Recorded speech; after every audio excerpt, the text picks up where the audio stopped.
Haleluya.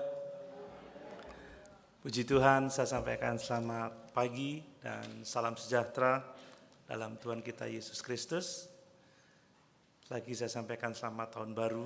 Kita masih ada di minggu pertama di awal tahun 2024 ini. Bapak Ibu, saya ingin berkhotbah tentang bagaimana kita sebagai pengikut Kristus harus hidup seperti orang-orang bijak, ya, hidup bijaksana. Karena hanya itu yang akan menjadikan kita sebagai orang-orang yang menyenangkan hati Tuhan dan menggenapkan rencananya atas kehidupan kita. Mari kita membaca di dalam surat Efesus pasal yang kelima. Saya akan membaca ayat 15 sampai ayat yang ke-17, Efesus pasal 5, ayat 15 sampai ayat yang ke-17. Demikian firman Tuhan. Karena itu perhatikanlah dengan saksama bagaimana kamu hidup. Janganlah seperti orang bebal, tetapi seperti orang arif. Dan pergunakanlah waktu yang ada, karena hari-hari ini adalah jahat. Sebab itu janganlah kamu bodoh, tetapi usahakanlah supaya kamu mengerti kehendak Tuhan. Puji Tuhan, silakan duduk. Saya akan membacakan kepada kita sekalian dalam terjemahan bahasa Indonesia sehari-hari. Ya, dalam bahasa Indonesia sehari-hari ditulis seperti ini. Sebab itu, perhatikanlah baik-baik cara hidupmu. Jangan hidup seperti orang-orang bodoh, hiduplah seperti orang-orang bijak. Gunakanlah sebaik-baiknya setiap kesempatan yang ada padamu, karena masa ini adalah masa yang jahat. Jangan bodoh, tetapi selidikilah apa yang dikehendaki Tuhan. Puji Tuhan. Bapak Ibu saudara yang dikasihi oleh Tuhan, dengan bertambahnya tahun semakin terasa bahwa hidup ini singkat. Semua kita bertambah usia di tahun ini, pasti apakah bulan ini, bulan besok. Dan jangan lupa kalau ulang tahun mengundang saya, saudara. Ya, pasti kita bertambah usia, saudara ya. Dan semakin kita bertambah usia, semakin kita semua dekat dengan kekekalan. Semakin kita semua dekat dengan yang namanya kematian. Dan semua orang seharusnya menyadari itu. Kita perhatikan teladan Tuhan Yesus. Dia tahu persis kapan saat kematiannya, karena dia datang untuk menebus dosa-dosa di kayu salib. Dia bilang kepada murid-muridnya, saatku telah tiba. Kemudian Rasul Paulus juga mengerti saat kematiannya. Di dalam 2 Timotius pasal yang keempat dia berkata, saat kematianku sudah dekat. Bapak Ibu, semua orang-orang bijak itu tahu persis bahwa semakin bertambah tahun, semakin bertambah usia, semakin dekat dengan kekekalan, semakin dekat dengan kematian. Itu realitas yang tidak bisa kita bantah. Itu kenyataan yang harus dihadapi oleh semua orang. Ya, sepanjang minggu yang kemarin saja berapa banyak orang sudah dipanggil Tuhan pulang ke rumah Bapa di surga. Itu sebabnya semakin bertambah usia seharusnya kita semakin berpikir untuk menggunakan setiap kesempatan yang ada pada kita itu dengan baik. Amin. Waktu kita semakin pendek, saudara. Kita harus benar-benar berpikir bagaimana kita menjalani hidup ini dengan bijak. Bijak untuk apa? Untuk sesuatu yang bernilai kekal. Untuk sesuatu yang tidak sementara, untuk hal-hal yang berdampak pada kekekalan. Itulah sebabnya Saat ini saatnya bagi kita semua di tahun baru ini kita mengevaluasi apa yang benar-benar penting dalam hidup ini. Semakin bertambah usia kita harus tahu apa yang benar-benar penting dalam hidup ini. Apakah kekekalan ataukah hal-hal yang sifatnya sementara? Apakah semua hal-hal baik yang ada di dunia ini, kesenangan apapun itu yang dapat disebut tetapi yang sifatnya sementara atau hal-hal yang bersifat kekal? Mau tidak mau kita orang percaya harus mulai sungguh-sungguh berpikir untuk hidup bijaksana. Untuk hidup seperti orang-orang bijak, bukan seperti orang-orang bebal atau orang-orang bodoh dalam terjemahan bahasa Indonesia sehari-hari. Nah, kalau kita memperhatikan kehidupan Musa, Bapak Ibu ya, Musa itu merasakan hal yang sama pada saat dia menulis Mazmur pasal 90, Mazmur yang sangat terkenal, yang mengatakan bahwa usia kita itu singkat, ya usia kita antara 70 sampai 70 tahun, kalau kuat 80 tahun, dan selebihnya itu adalah penderitaan semata-mata. Musa memikirkan hal itu dengan sungguh-sungguh. Perhatikan saudara, dia menghabiskan 40 tahun hidup pertamanya itu sebagai putri Fir'aun. Dia hidup dalam kenyamanan di istana Mesir. Tetapi setelah 40 tahun usia hidupnya sebagai putra Fir'aun atau anak dari putri Fir'aun, kemudian dia menghabiskan 40 tahun berikutnya sebagai apa? Sebagai penggembala domba dan buronan, saudara. Karena dia ingin dibunuh oleh orang Mesir sebab dia telah membunuh penjaga-penjaga Mesir pada waktu itu. 40 tahun hidup sebagai anak dari putri Fir'aun. 40 tahun menghabiskan waktunya di padang penggembalaan di semenanjung Sinai. Saat itu dia sudah 80 tahun. Setelah 80 tahun, dia menghabiskan waktunya lagi selama 40 tahun terakhir untuk apa? Untuk memimpin bangsa Israel, memimpin bangsa yang tegar tengkuk itu, yang keras kepala itu, untuk keluar dari Mesir menuju ke tanah perjanjian, menuju tanah Kanaan. Tetapi ironisnya saudara, Musa sendiri tidak diizinkan oleh Allah untuk masuk ke tanah perjanjian itu.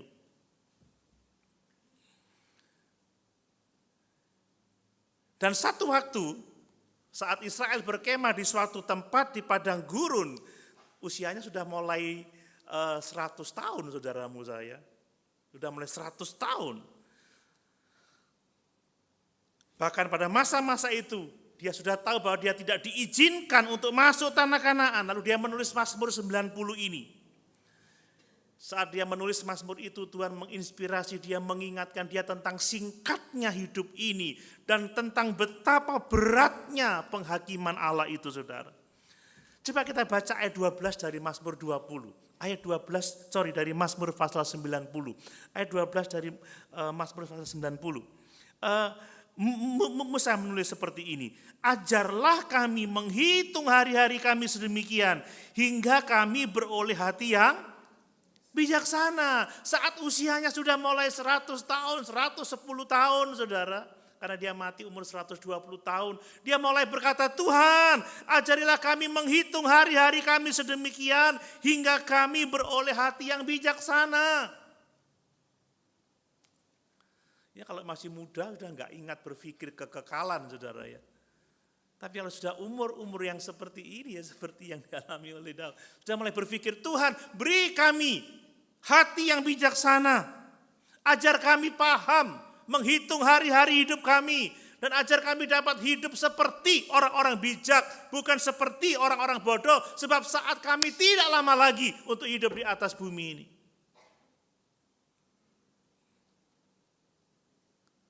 Saya pikir tidak hanya yang senior-senior aja, tapi semua kita harus berpikir seperti itu. Amin, saudara. Kemudian coba kita lihat ayat 17 dari Mazmur 90. Dia menutup doanya dengan kata-kata seperti ini. Kiranya kemurahan Tuhan Allah kami atas kami. Dan teguhkanlah perbuatan tangan kami. Ya, perbuatan tangan kami, teguhkanlah itu. Perhatikan saudara, ada dua kata pengulangan teguhkanlah. Teguhkanlah perbuatan tangan kami. Ya, teguhkanlah itu. Teguhkanlah perbuatan tangan kami itu. Ada pengulangan saudara. Ini menunjukkan bahwa Musa dengan bersungguh-sungguh memohon kepada Tuhan untuk meneguhkan pekerjaannya selama tahun-tahun hidupnya. Sepertinya dia takut, saudara ya. Sepertinya dia takut kalau apa yang diperbuatnya selama dia hidup itu tidak teguh. Artinya apa yang dia perbuat selama hidup itu tidak bernilai kekal, saudara. Ada kekhawatiran dalam dirinya, jangan-jangan hidupku selama 110 tahun atau 120 tahun ini, itu tidak ada artinya, tidak memiliki nilai kekal. Dia berdoa, teguhkanlah pekerjaan tangan kami, teguhkanlah itu, berikan nilai kekekalan dalam apa yang saya buat seumur hidup saya ini. Bapak Ibu, ada berapa banyak hal yang kita kerjakan di dunia ini. Pertanyaannya, itu bernilai kekal enggak? Pertanyaannya, itu berdampak enggak di kekekalan? Diingat enggak oleh Tuhan untuk selama-lamanya? Apakah yang kita buat selama di dunia ini itu adalah sebagai usaha kita untuk mengumpulkan harta di surga? Seperti yang diperintahkan oleh Tuhan Yesus. Jangan kamu kumpulkan harta di bumi, tapi kumpulkanlah harta di surga sebab sifatnya kekal. Akan menjadi milikmu untuk selama-lamanya. Bapak Ibu, betapa sia-sianya kalau semua pekerjaan kita selama kita hidup ternyata tidak berkenan di hadapan Allah. Ternyata tidak bernilai kekekalan. Hilang begitu saja.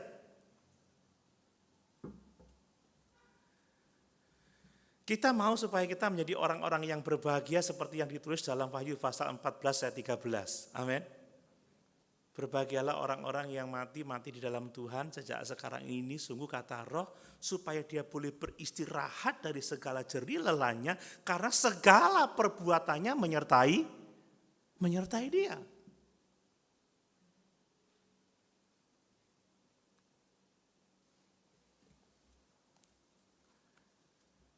Saatnya bagi kita semua, saudara, untuk benar-benar berpikir untuk hidup bijaksana. Amin.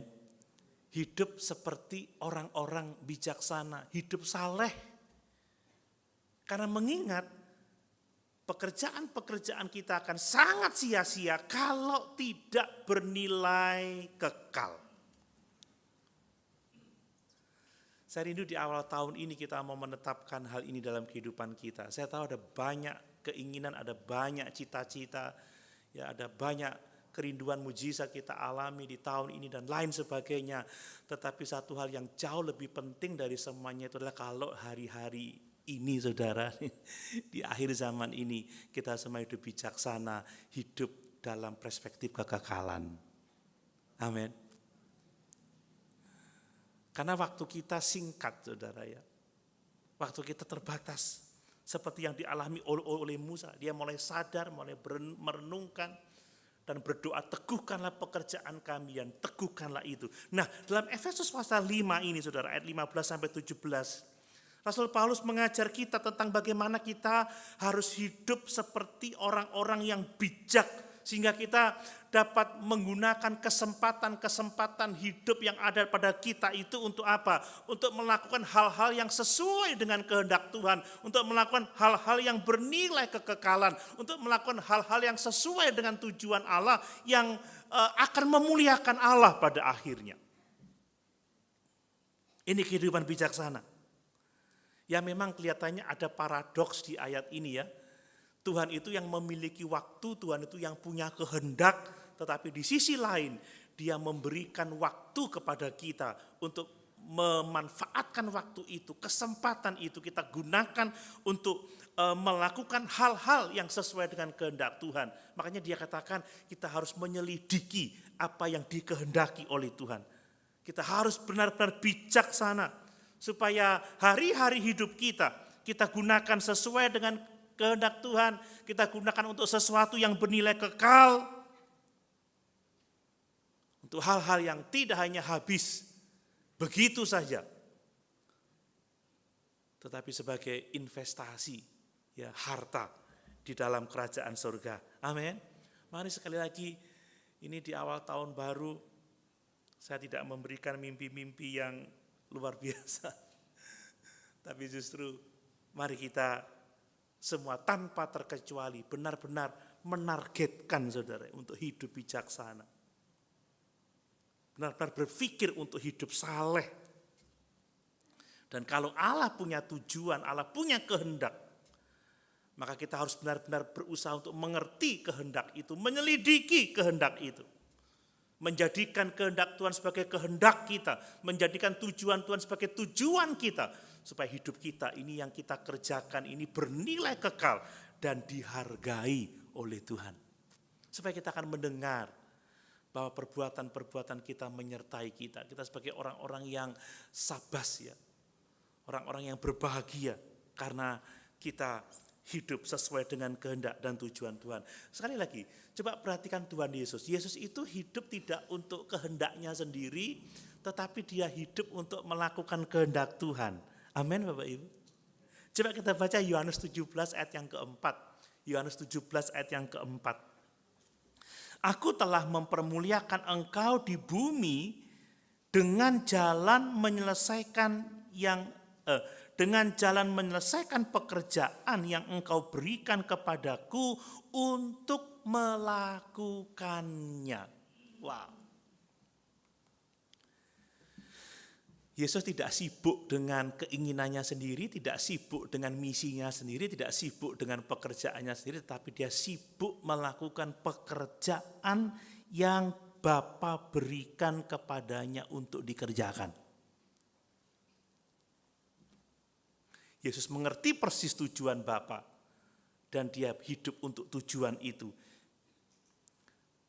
Mau menjadi seperti Yesus? Amin. Kita kalau nyanyi sambil menangis, seperti Yesus, seperti Yesus. Amin. Itu saja, ditekankan lagi, yang ku minta dalam jalanku sampai ke surga. Mau apa saudara? Saya mau seperti Yesus. Sungguh mau seperti Yesus?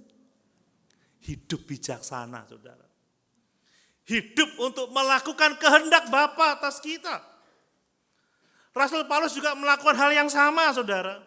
Seperti Yesus dia memiliki tujuan hidup bijak, tujuan hidup saleh. Dia berkata dalam Filipi 1 ayat 20 dan 21. Bagiku hidup adalah Kristus dan mati adalah keuntungan.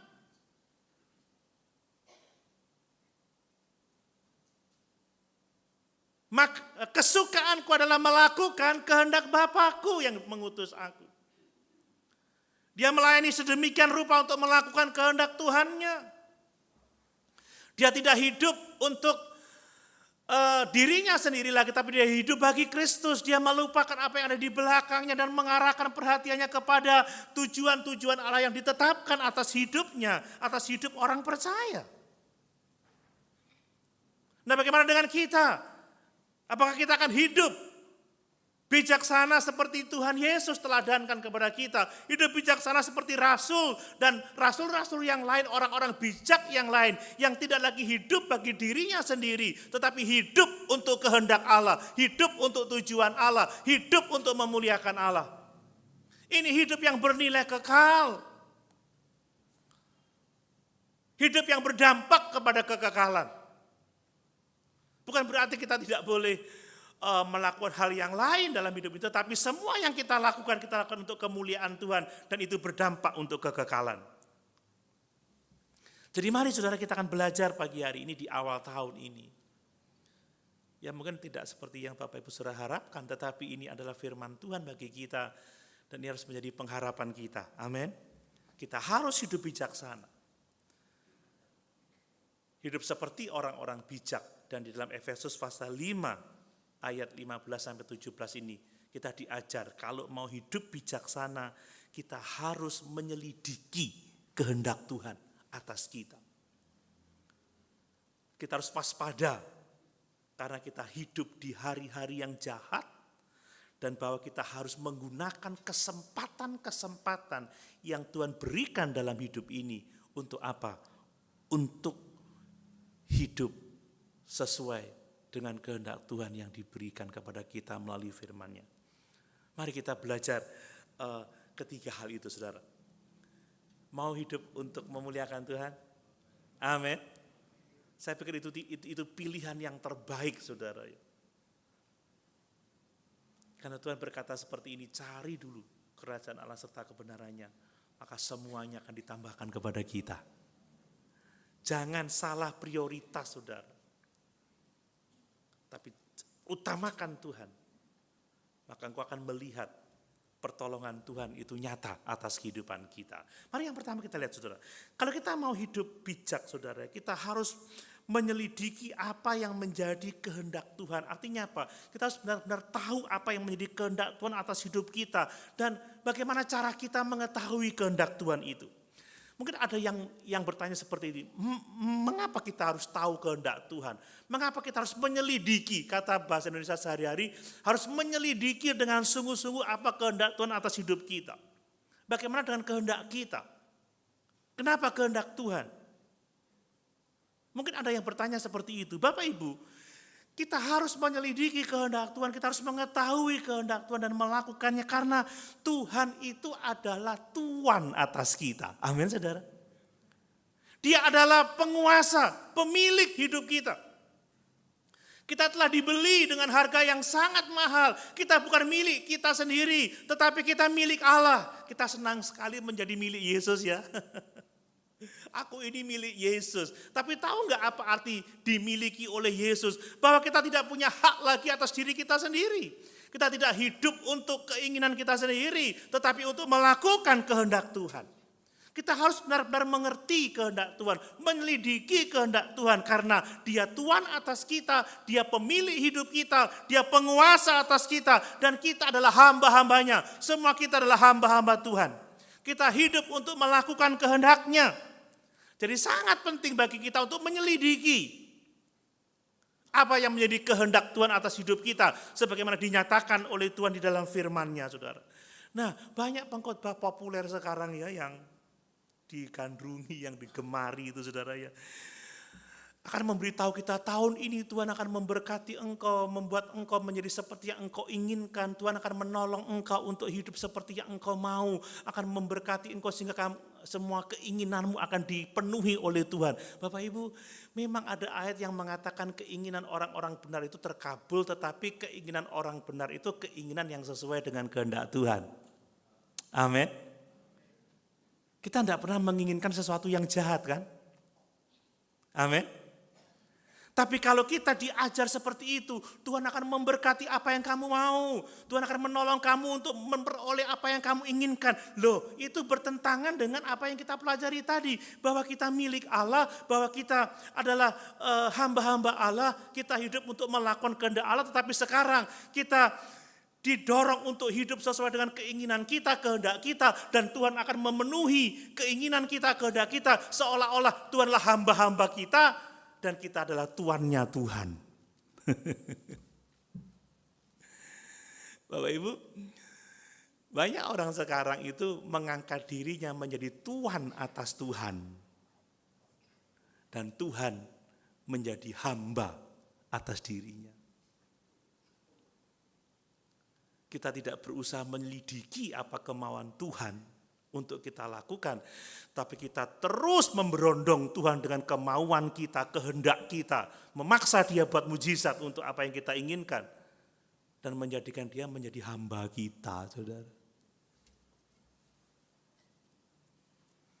Tuhan itu Tuhan atau hamba kita, saudara? Dia Tuhan kita, amin. Kalau Dia Tuhan, ya kita harus berusaha mengerti kehendak Tuhan dong. Kalau hamba yang hidup dan bekerja menurut kemauannya, bukan menurut kemauan tuannya, sekalipun dia rajin, saudara, dia akan salah di mata tuannya. Aku tidak nyuruh kamu gitu, kok kamu gitu kan? Aku tidak nyuruh taman ini dibuat seperti ini, kenapa kamu buat seperti itu? Akhirnya kamu nggak beres. Hamba itu melakukan kehendak tuannya. Tapi sekarang, waduh, Yesus jadi hambaku, Tuhan kalau enggak begini aku enggak setia. Kalau enggak engkau jawab doaku, aku enggak akan melakukan lagi ibadah ini. Kalau engkau tidak sembuhkan aku, kalau engkau tidak berkati aku, kalau engkau tidak begini, tidak begitu, aku akan tidak setia kepadamu. Dan memangnya yang bos ini siapa? Begitu ya. Haleluya Bapak Ibu. Ini sesuatu yang penting untuk kita pikirkan. Banyak orang akan kecewa saudara ya, karena hamba yang tidak melakukan kehendak Tuhannya adalah hamba-hamba yang jahat. Amin.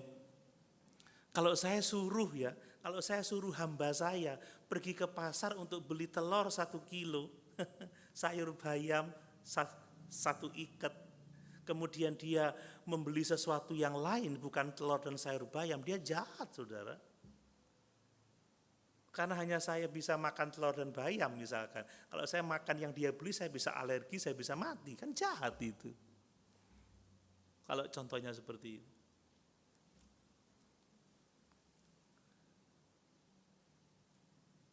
Kita harus mengerti kehendak Tuhan karena dia Tuhan atas kita. Amin. Dia raja kita.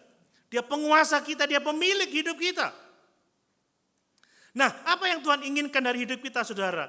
Ya, di antaranya Tuhan itu menginginkan supaya kita ini hidup menyenangkan dan memuliakan Dia yang telah menebus kita, yang telah menyelamatkan kita, yang telah menganugerahkan kita kehidupan yang kekal itu. Hiduplah untuk memuliakan dan menyenangkan Tuhan itu. Coba kita lihat dari ayat 10 dari Efesus pasal yang ke-5 tadi ayat 10 saudara. Dan ujilah apa yang berkenan kepada Tuhan. Orang-orang percaya itu dipanggil untuk menguji apa yang berkenan kepada Tuhan. Mana yang baik, mana yang menyenangkan Tuhan. Supaya kita bisa hidup berkenan, menyenangkan Tuhan, memuliakan Tuhan. Dalam Kolose pasal 1 ayat yang ke-10 Bapak Ibu bisa buka di Alkitab. Dalam Kolose 1 ayat 10 Paulus mengatakan bahwa kita harus berusaha untuk berkenan kepada Tuhan di dalam segala hal. Di dalam segala aspek kehidupan kita. Kita harus menyenangkan Tuhan. Kita harus memuliakan Tuhan. Wow. Kenapa? Karena dia Tuhan atas kita. Kemudian dalam 2 Korintus 5 ayat yang ke-9. Paulus mengatakan, yang kuinginkan adalah supaya kami berkenan kepada Tuhan. Supaya kami memuliakan Tuhan. Supaya kami menyenangkan Tuhan. Dan di dalam 1 Korintus pasal 10 ayat 31 dituliskan begini. Jika engkau makan atau jika engkau minum atau jika engkau melakukan sesuatu yang lain, lakukanlah semuanya itu untuk kemuliaan Allah. Amin Bapak Ibu. Kalau engkau berpesta, kalau engkau jalan-jalan kan begitu. Kalau engkau bekerja, lakukanlah itu untuk kemuliaan Allah, untuk diperkenan oleh Tuhan. Jadi tujuan utama dari hidup manusia adalah memuliakan Allah, menyenangkan Allah, hidup berkenan kepada Allah, dan menikmati Tuhan untuk selama-lamanya. Apa yang membuat Bapak Ibu hidup nikmat? Banyak hal ya, tapi apakah kita menikmati Tuhan? Menikmati Tuhan, amin. Menikmati Yesus. Saudara, nikmat beribadah seperti sekarang ini? Amin. Loh, kok sedikit amin? Atau nikmat waktu di alun-alun, nikmat waktu di apa itu? Jalan-jalan kemana, nikmat di rumah makan. Tapi nikmat enggak di gereja seperti ini? Nikmat enggak? Asik enggak? Asik enggak dengar firman Tuhan? Kalau nikmat biasanya suka berlama-lama, iya apa ya? Kok tegang sih tahun baru, mungkin capek dari jalan-jalan ya. Duduk berdoa nikmat enggak? Baca Alkitab nikmat enggak? Memuji Tuhan nikmat enggak? Main musik untuk Tuhan nikmat enggak? Choir nikmat enggak?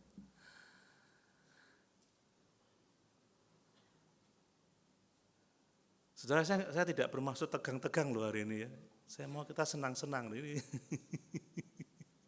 Nikmat enggak? Harusnya nikmat dong. Belajar studi nikmat enggak? Pelajaran Alkitab nikmat enggak? Senang enggak? Mengharapkan enggak? Kalau tahun baru kita harapkan bisa jalan-jalan begini begitu. Wah, nikmat sekali hidup ini. Ada orang sudah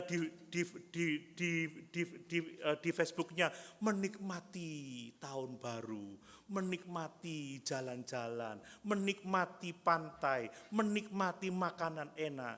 Tapi apakah saudara menikmati Tuhan?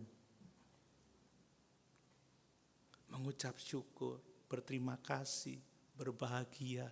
Terima kasih Tuhan. Karena dunia nikmat saudara bayar harga mahal ya iya. Tapi kalau ke gereja capek sedikit aja sudah enggak semangat. Kenapa? Enggak nikmat sepertinya. Gereja nikmat bukan karena gedungnya, bukan karena sesuatu yang lain, pertunjukannya. Gereja nikmat karena Tuhan ada bersama-sama dengan kita. Amin. Saudara senang enggak? Saya senang sekali kalau istri saya selalu ada dekat dengan saya. Kemana-mana saya bawa saudara. Seperti lagu yang lama itu, tak gendong kemana-mana, tak ajak tuh, ayo melok, kesel aku, melok, nikmat sama dia itu saudara. Loh iya senang saya. Cuma dia yang senep sama saya mungkin ya. Tiap tak ajak enggak mau aja. Sudah nikmat sama Tuhan. Coba ini menjadi renungan kita di awal tahun saudara. Sebenarnya memuliakan Tuhan itu sederhana. Bagaimana kita itu membuat Tuhan itu kelihatan mulia, sebagaimana dia mulia. Amin. Kita meninggikan kebaikannya, meninggikan kemurahannya dengan cara hidup kita, dengan perkataan kita, dengan apapun yang kita lakukan. Itu memuliakan Tuhan. Membuat Tuhan itu kelihatan baik seperti dia baik. Loh seringkali kita ini hidup seolah-olah Tuhan itu tidak baik loh saudara. Ya Tuhan sudah mati untuk kita, memberi hidup yang kekal. Tapi kita cemberut terus. Kamu itu ngapain sih kok cemberut terus? Iya aku kesel aku mbak hidupku ini. Loh katanya Tuhanmu baik. Lagi gitu enggak baik ya Tuhan. Loh saudara, saya akan kelihatan baik seperti saya baik kalau istri saya suka senyum, meluk saya, ngerangkul jalan bareng. Tapi kalau pas ke gereja bareng-bareng dia jauhan sama saya, dia saya, Pak Doni ini berarti jahat, Pak Doni mbak bojone enggak seneng gitu. Kan gitu. Lah kita hidup membuat Tuhan yang baik itu seolah-olah enggak baik. Seolah-olah enggak benar. Sehingga kita kecewa, menangis, putus asa, mengeluh, mau mati rasanya. Padahal kebanyakan kalau kita mengalami berbagai macam pergumulan karena salahnya sendiri, enggak taat.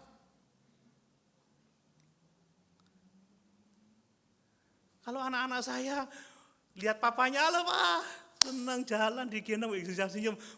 Anak ini bangga mbak bapak ini, memang bapak baik ini. Anak mbak bapaknya gak akur saudara ya, kemudian ngomongin jelek bapaknya, kan gak memuliakan bapaknya. Mari kita hidup membuat Tuhan itu kelihatan baik seperti dia adalah baik. Seringkali kita ini hidup berkata-kata seolah-olah Tuhan itu enggak mengasihi kita, seolah-olah Tuhan itu enggak sayang, seolah-olah Tuhan itu tidak berbuat baik, seolah-olah Tuhan itu tidak melakukan yang terbaik untuk hidup kita. Kalau orang lihat kita bersuka cita, mengucap syukur, ingat kata Tuhan Yesus, hendaklah terangmu bercahaya di depan semua orang supaya mereka melihat perbuatanmu yang baik dan memuliakan Bapamu yang di sorga. Itu memuliakan Tuhan. Mari saudara, apa yang Tuhan kehendaki supaya kita hidup memuliakan Dia, berkenan kepadanya, menyenangkan Dia. Dan untuk itu Tuhan mau supaya kita mengenal Dia lebih dalam, mengenal Dia lebih lagi dan lebih lagi. Makanya di dalam 2 Petrus pasal 3 ayat yang ke-18, bertumbuhlah di dalam kasih karunia dan pengenalan akan Tuhan dan juru selamat kita Yesus Kristus. Sebab kita tidak mungkin mengagungkan Tuhan, tidak mungkin memuliakan Tuhan, tidak mungkin menyenangkan Tuhan kalau kita tidak sungguh-sungguh mengenal Tuhan dengan benar.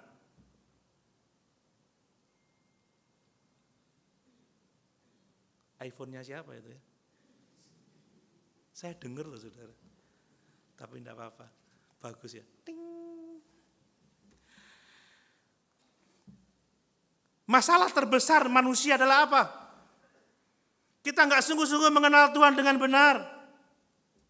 Hanya orang-orang yang kenal Tuhan yang akan bisa menyenangkan Tuhan, yang akan bisa memuliakan Tuhan, bisa mempresentasikan Tuhan kepada orang lain, memberitakan siapa dia kepada orang lain. Kalau saudara membaca Filipi 3 ayat 7 sampai 8, Paulus berkata apa? Segala sesuatu kuanggap sampah, kuanggap rugi, supaya aku mengenal dia dengan benar, supaya aku beroleh pengetahuan tentang dia. Satu-satunya cara mengenal Tuhan adalah belajar firman-Nya. Amin Bapak Ibu. Teologi itu penting saudara. Jangan ngomong apa sih teologi. Kan yang penting percaya Yesus. Yang penting kita saling mengasihi selesai. Tapi bagaimana kita percaya dan memuliakan Yesus kalau kita nggak kenal Yesus. Nggak ngerti apa yang dikehendaki untuk hidup kita. Nggak mungkin itu saudara.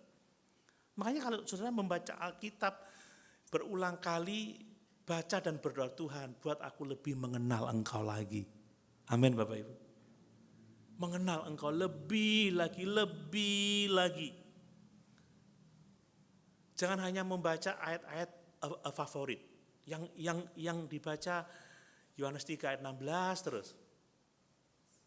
Atau Mazmur 23 terus. Baca, pelajari seluruhnya. Makanya saya berusaha untuk mengkhotbahkan, ya inilah waktu singkat. Saya nggak akan mungkin bisa mengkhotbahkan 66 kitab dalam Alkitab kita. Mungkin sebelum itu saya sudah check out, saudara. Ya singkat ya hidup ini ya. Singkat. Saya sore masih berpikir untuk mengkhotbahkan kisah para rasul. Tidak tahu sampai selesai tahun ini atau bagaimana.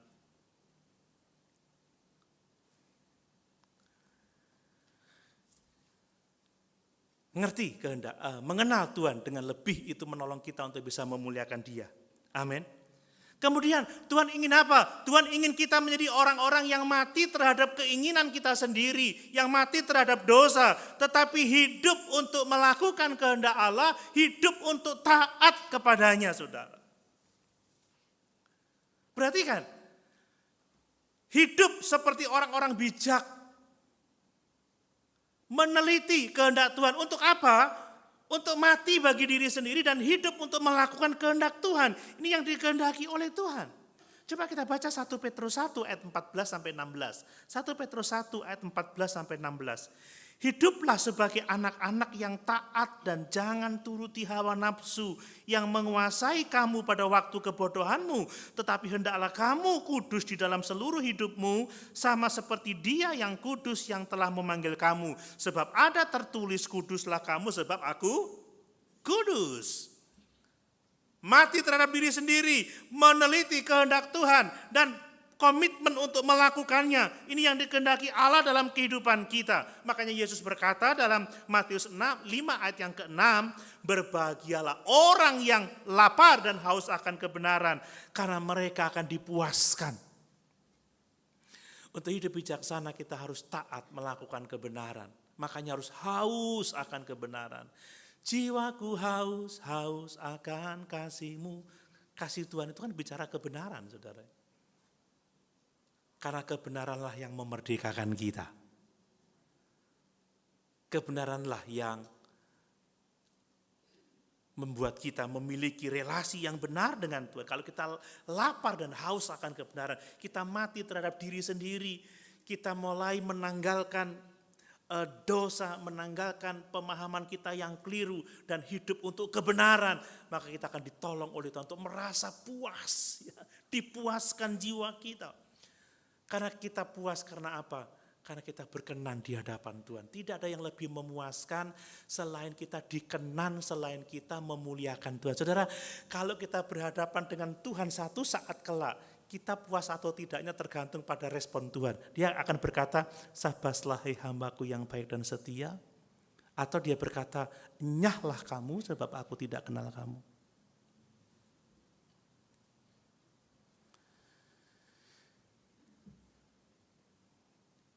Saudara, tidak ada yang lebih memuaskan selain kita mengetahui bahwa Tuhan berkenan atas hidup kita. Amin.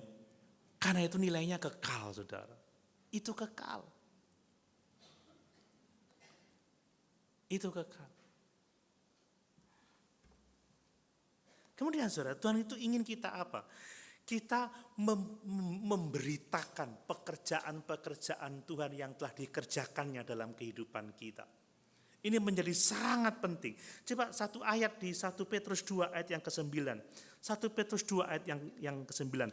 Tetapi kamulah bangsa yang terpilih, imamat yang rajani, bangsa yang kudus, umat kepunyaan Allah sendiri. Supaya apa? Supaya kamu memberitakan perbuatan-perbuatan yang besar dari Dia yang telah memanggil kamu keluar dari kegelapan kepada terangnya yang ajaib. Kita telah dikasihi, kita telah diberkati, kita dikaruniakan keselamatan, diberikan kehidupan yang kekal. Maka kita harus memberitakan apa yang telah Tuhan kerjakan dalam kehidupan kita. Kasih-Nya, pengorbanannya. Semua yang Tuhan lakukan atas hidup kita, ceritakan itu. Jadikan itu sebagai misi kita di tahun ini. Memberitakan kemuliaannya, memberitakan pekerjaannya, memberitakan berkat-berkatnya yang Tuhan limpahkan dalam kehidupan kita. Saudara, kalau kita sungguh-sungguh mau hidup bijaksana adalah mari kita mau memberitakan pekerjaan-pekerjaan Tuhan yang besar atas kehidupan kita. Ingat, kita ini hamba-hambanya dan Dia adalah Tuhan atas kita. Lalu bagaimana cara kita menjadi bijaksana? Bapak Ibu, saya akan akhiri khotbah saya dari bagian ini saja, nanti yang lain saya lanjutkan minggu depan. Bagaimana cara kita menjadi bijaksana? Coba ini perhatikan dengan seksama, ini penting sekali saudara. Kalau kita mau bijaksana, mau hidup seperti orang-orang bijak, tidak seperti orang-orang bodoh atau seperti orang-orang bebal, maka kita harus melatih diri kita untuk beribadah. Amin.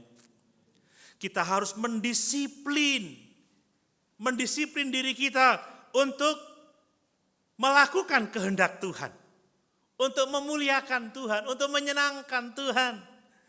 Ya, kita tidak mungkin duduk-duduk saja di rumah, kemudian kita akan menjadi orang-orang yang saleh, menjadi orang-orang yang mengenal Tuhan, menjadi orang-orang yang mengerti kehendak-Nya, menjadi orang-orang yang melayani Tuhan. Tidak sama sekali, saudara. Kita harus melatih diri kita, mendisiplin kita untuk beribadah kepada Tuhan. Coba kita baca 1 Timotius 4 ayat yang ke-7. 1 Timotius 4 ayat yang ke-7.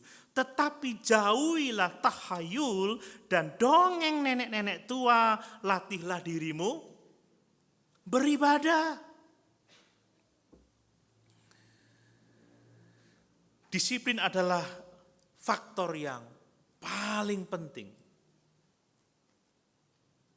yang akan menentukan apakah hidup kita akan baik-baik saja atau ada masalah di kemudian hari.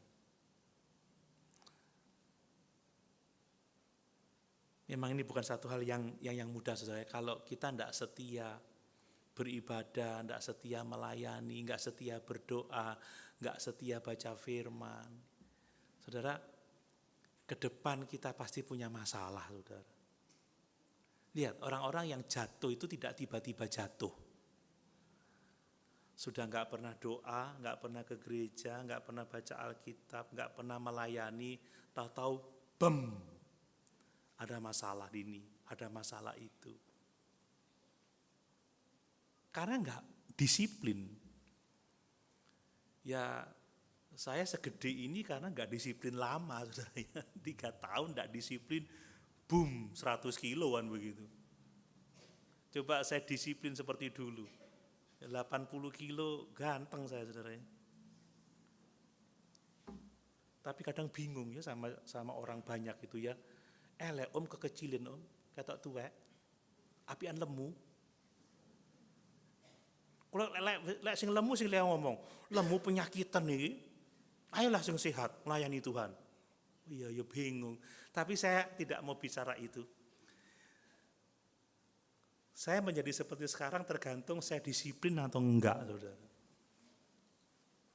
Ini pelajaran buat saya. Amin, Bapak Ibu.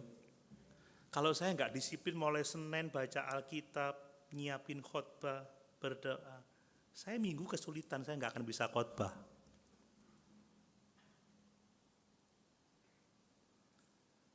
Kalau anak-anak nggak mulai belajar sekarang, nggak serius, main tok kerjane.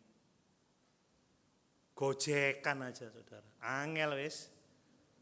Waktunya penelitian nggak berhasil. Kalau sudah awal semester nggak sinau, ulangannya jeblok saudara, 0 pasti. Kalau nggak merubah, nggak bisa.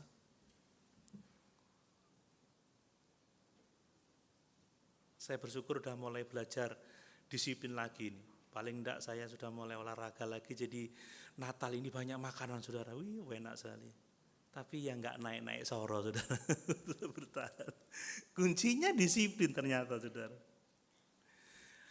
Paulus membandingkan antara latihan ibadah itu dengan latihan jasmani. Latihan jasmani terbatas gunanya, tetapi ibadah itu berguna dalam segala hal.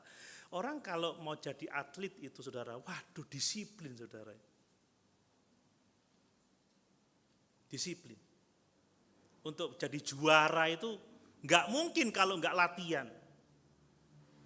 Bahkan dulu saya pernah ikut gerak jalan 45 km, latihannya itu harus 70 kilo atau 80 kilo. Kalau mau jalan 45 kilo, latihannya cuma 20 kilo, nggak akan berhasil 45 kilo.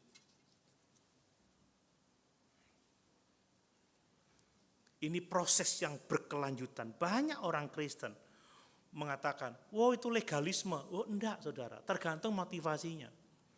Kalau kita mendisiplin beribadah, baca Alkitab, beribadah, setia melayani, untuk membanggakan diri itu legalisme. Tapi kalau kita melakukan karena kita mengasihi Tuhan, itu adalah kasih karunia. Amin. Gak bisa tanpa disiplin, tidak bisa sama sekali. Yang kedua adalah setia melakukan firman, saudara. Orang yang bijaksana adalah orang yang melakukan firman Tuhan. Dia akan membangun rumahnya di atas batu karang yang teguh, saudara.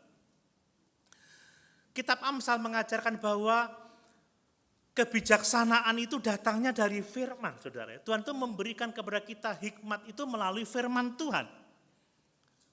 Coba kita baca Amsal 2 ayat yang ke-6. Amsal 2 ayat yang ke-6. Karena Tuhanlah yang memberikan hikmat, dari mulutnya datang pengetahuan dan kepandaian. Jadi bagaimana kita bisa mengerti kehendak Tuhan? Ya kita harus mendisiplin diri, melatih diri untuk beribadah. Kemudian kita berusaha setia menerapkan firman Tuhan. Karena hikmat, kebijaksanaan itu datangnya dari mulut Allah, datangnya dari firman Allah yang memberikan pengetahuan, yang memberikan kepandaian, saudara. Makanya Alkitab menegaskan dalam Mazmur pasal 1, berbahagialah orang yang kesukaannya ialah firman Tuhan, yang merenungkan itu siang dan malam, maka hidupnya akan seperti pohon yang ditanam di tepi aliran air, yang merambatkan akarnya ke tepi batang-batang air, yang tidak pernah layu daunnya, dan yang menghasilkan buah selalu pada musimnya. Orang-orang yang berhasil adalah orang-orang yang menerima dan menerapkan firman dalam kehidupannya. Intisari dari semua Alkitab adalah apa yang harus aku lakukan berdasarkan firman Tuhan ini. Bagaimana seharusnya aku berpikir, aku merasa, aku bertindak berdasarkan firman Tuhan ini. Bahkan silsilah yang kita baca pun mengharuskan kita bertanya, apa yang Tuhan kehendaki aku lakukan melalui ayat-ayat ini, melalui silsilah ini.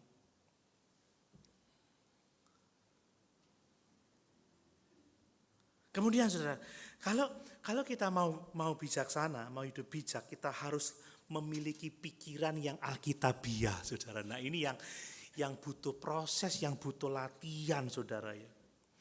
Jadi kalau kita mau hidup seperti orang bijak ya kita harus berpikir. Ya kalau kita tidak menggunakan pikiran ini kan susah, saudara ya. Tetapi tidak hanya berpikir logis atau berpikir filosofis, bukan itu. Tetapi kita harus berpikir alkitabiah. Kita harus memiliki pandangan dunia yang sifatnya alkitabiah. Dan ini butuh waktu, ini butuh proses. Kalau kita punya biblical worldview atau sudut pandang Alkitabiah, kita akan bisa menilai segala sesuatu berdasarkan kebenaran firman. Kita melihat sebuah kisah, melihat sebuah tontonan atau sebuah kegiatan, itu kita bisa menilainya berdasarkan pikiran yang Alkitabiah itu.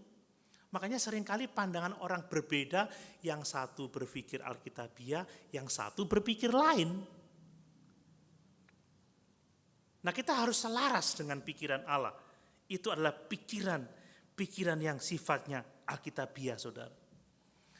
Dan ini butuh waktu, saudara ya, untuk memilikinya. Ada yang bercerita kepada saya, ada seorang saudara yang beribadah di gereja ini 3 kali. Aku nggak ngerti ya khotbah pendetamu itu seperti apa ya, ngerti aku maksudnya. Saudara, saya mau tanya, sarjana ekonomi mau belajar sarjana teologi itu susah nggak, saudara? Susah, karena biasa berpikir uang, berpikir angka-angka, tahu-tahu berpikir Alkitabiah. Butuh waktu lama, saudara. Sarjana itu 4 tahun. Nah, orang teologi ya suruh mikir bisnis, nggak ngerti, saya juga tidak ngerti. Kalau kita terbiasa dengan pikiran-pikiran duniawi, kita butuh waktu untuk kita berpikir secara Alkitabiah. Kalau kita tidak berpikir secara Alkitabiah, saudara, kita akan menilai segala sesuatu tidak secara proporsional seperti kehendak Tuhan. Makanya kadang saya kalau menilai, oh ini kurang tepat. Karena di konsep, di pikiran saya sudah tertanam sudut pandang atau pandangan dunia yang sifatnya biblical. Makanya kalau ada terjadi perbedaan pendapat, kita harus duduk bersama. Mengapa ini begini, mengapa ini begitu. Itu tergantung dari sudut pandangnya. Mari Bapak Ibu, di tahun ini, mengingat bahwa bertambah tahun, bertambah usia kita, seperti yang dialami oleh Musa. Mari kita mulai berkata kepada Tuhan, ajarilah kami menghitung hari-hari, supaya kami beroleh hati yang bijaksana. Amin. Mari kita mulai komitmen Tuhan, aku mau hidup seperti orang-orang bijak, karena kekekalan sangat dekat, saudara.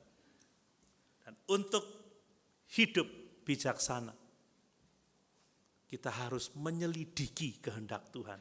Mengerti kehendak Tuhan. Kenapa? Kita harus hidup melayani Dia sebab kita hamba-hambanya. Dia Tuhan atas kita. Dan untuk mengerti kehendak Tuhan itu, saudara harus mendisiplin diri, melatih diri beribadah, terus menerapkan firman Tuhan, dan memiliki sudut pandang yang sesuai dengan kebenaran firman Tuhan. Kiranya tahun-tahun ini menjadi tahun-tahun sukacita karena kita dapat menikmati Tuhan dalam hidup kita. Amin. Sama-sama kita berdiri.